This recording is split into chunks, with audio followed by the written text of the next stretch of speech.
recently. Stephen, we've been talking about just sometimes men tend to suppress their feelings, and it's so important that men let out their emotions, that they see a therapist, and that they just know that it is okay to get help.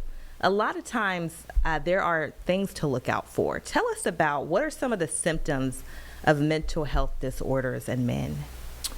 Well, I would say that mental health disorders don't typically show up differently by gender, which is important to note because that's to say that no one is immune from feelings and emotions. And I would say to your point about suppression is we do a lot to suppress or distract. I love to use the word distract, but the emotions don't go anywhere.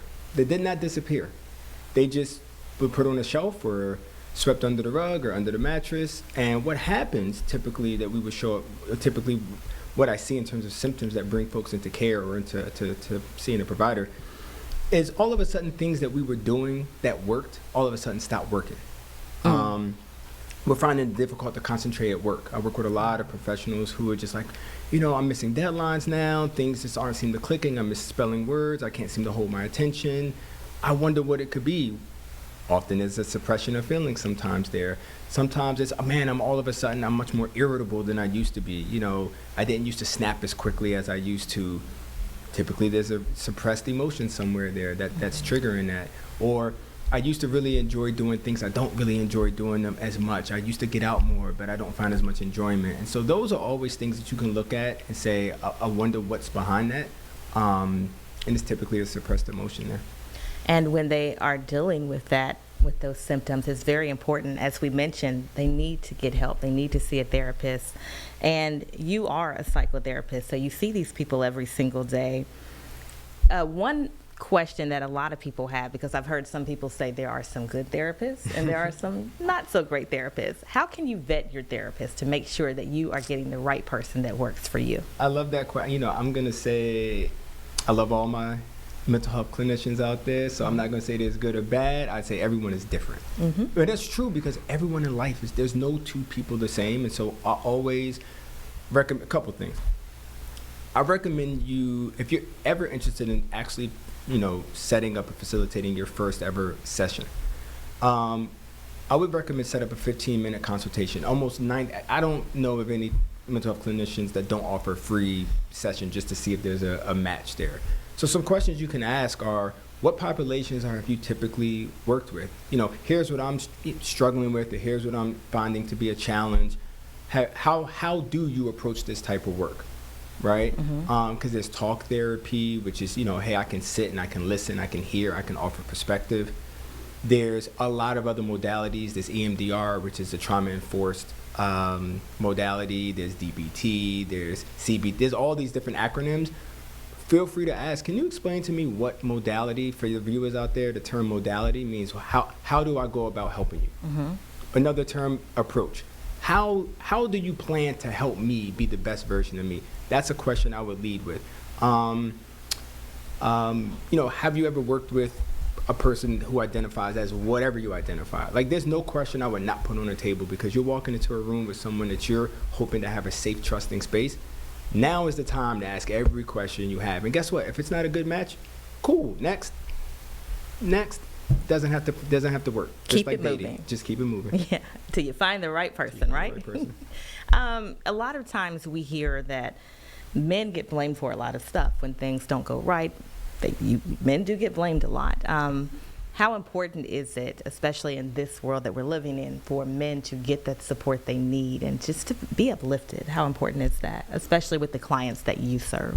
Yeah, it's interesting you say blame. So a lot of the population I specialize in working with is high-performing professionals. So in that area where work and life seem to kind of merge together where they shouldn't, right? We think about clocking into work at 9, clocking out at 5, but sometimes what happened at home, the conversation, the loss of something, the transition, the change, the argument creeps its way into the workplace. And yeah, I'm sorry, can you tell me the question again?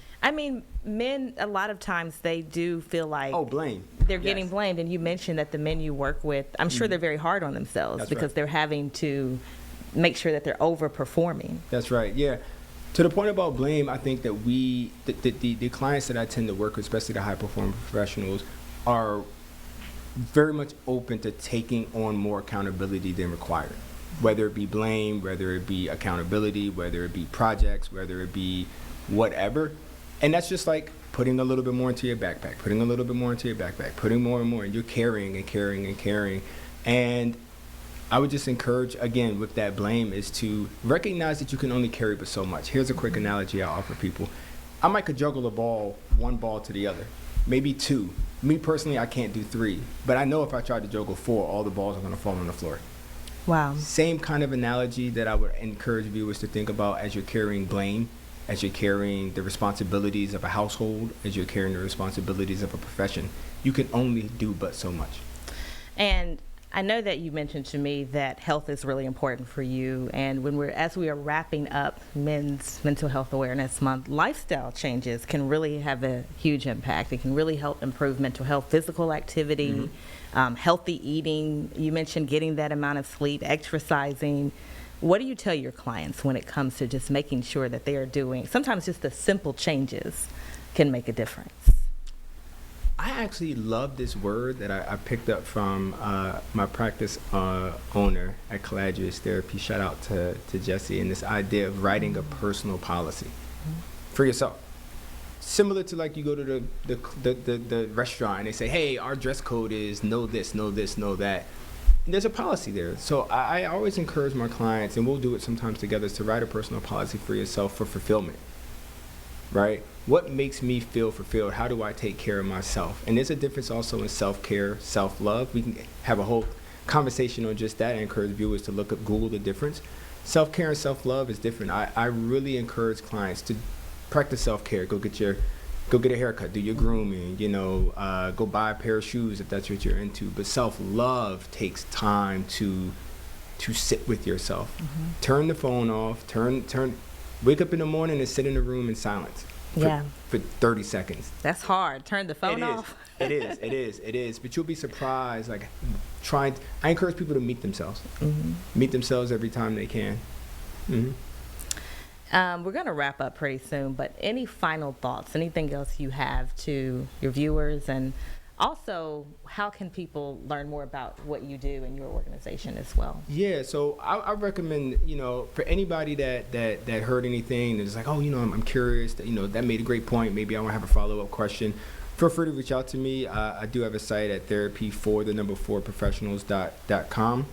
I do also host free monthly webinars, just free Q&A. If you have a question, even if it's not about you, but I have a nephew, I have a cousin, I have a colleague, something I recognize, like how do I help or how do I come on, feel free to drop me an email, I can invite you in, and I'm just always available to advocate, come in and talk to anybody just to educate and learn more about like how do we get more men into care.